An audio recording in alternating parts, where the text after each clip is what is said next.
Thanks for the terrific intro. My own background is that I'm an engineer, but I lived in the Silicon Valley for 17 years, and I've been in Bangalore for another 16 years. And I've been an entrepreneur for most part of it. I've sold a few companies.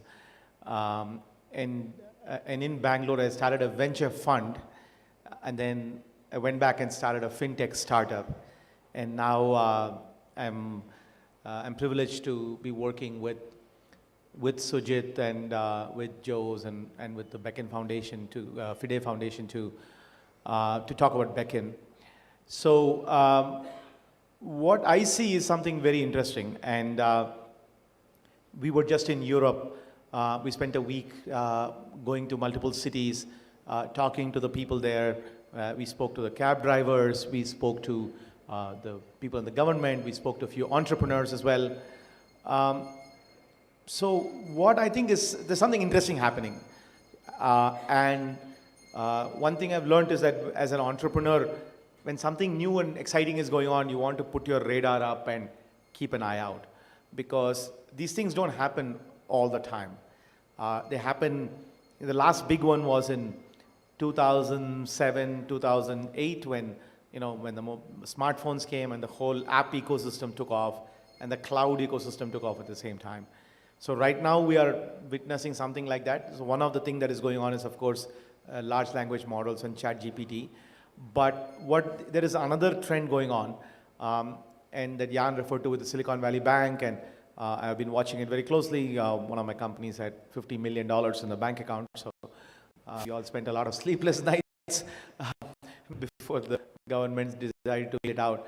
But what we're seeing is somewhat of a transitional change going on. And that's what I want to sort of briefly touch on. So the venture capitalism, which I've been a beneficiary of for the last 30 years now, participant in the play, there might be a potential inflection point right now where that is changing. And so very specifically, let me just talk Beckon, what Beckon can do. So you all heard Nandan talk this morning about Nammayatri. But we think that that's kind of a tip of an iceberg. Nammayatri is a terrific team sitting there, and they've done an amazing job, and they will talk more about it, so I don't want to steal their thunder. But what they've created is it's a very unique experiment, and I think the world should pay notice to this, not just in Bangalore and not just in other cities, because I think what is happening is that we are at the sort of a birth of a potentially new business model, right? So there's a lot of conversation about Beckon, and I don't want to touch on what other people have already talked about. So I'm only going to talk about sort of the financial and the business aspects of how Beckon can evolve.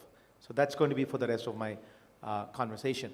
So the way I see this evolving, and this is what personally excites me, both as an entrepreneur and as a potential investor, is that there could be a new business model where there are SaaS platforms like Nammayatri could evolve into that, and there are probably going to be multiple SaaS platforms.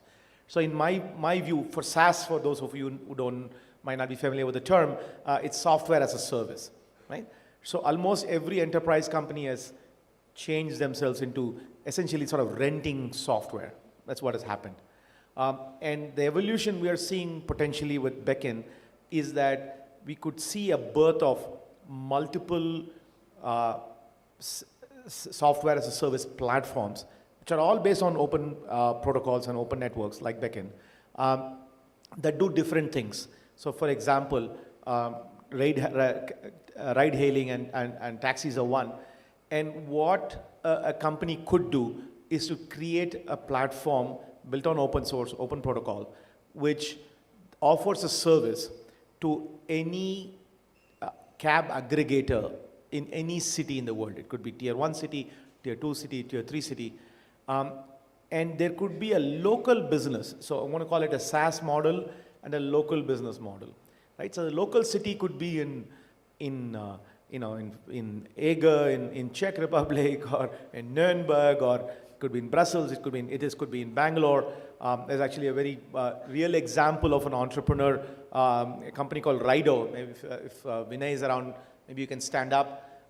Is a terrific entrepreneur, and what he is trying to do is to use Beckon and create a model in tier 2, tier 3 cities, in a city like say Tumkur, for example, right, which is a small town, it's a satellite city from not too far from Bangalore, where the dynamics of cab hailing are very different. And what's possible is that the business model, instead of one large Ola or a Uber or a Lyft or a Didi, which are losing money, by the way, which are built on a large amount of venture capital, people like myself writing billion-dollar checks. What could happen is that we could have these SaaS platforms, which are still, I think, venture fundable. So you could still have venture capitalists coming and writing a SaaS platform for mobility, for food, for local e-commerce, and for many such things, where they are built specialized solutions. But what you could also have are local entrepreneurs, such as Vinay, who are starting companies in these small cities. So these are not like big shot, venture capital, unicorn, make billions of dollars kind of businesses. But they are good sort of mom and pop small businesses, which are very sustainable. They could make, 100,000, 200,000 euros a year in Europe, which is it's a pretty good income for somebody per city. And in India, the same thing could happen, right? You could take home, an entrepreneur could take home a few lakhs a month in profits running one or more of these small cities. So this is very exciting for me personally, for Sujit, and for all of us, is that I think we might be at the cusp of, on top of Beacon, creating a new business model. Again, new business models don't come along very often. The last one was invented by Apple, which was an app store model where they keep 70, so the entrepreneur keeps 70 and the app store keeps 30%. That was a business model innovation. And I think we might have a new business model innovation here.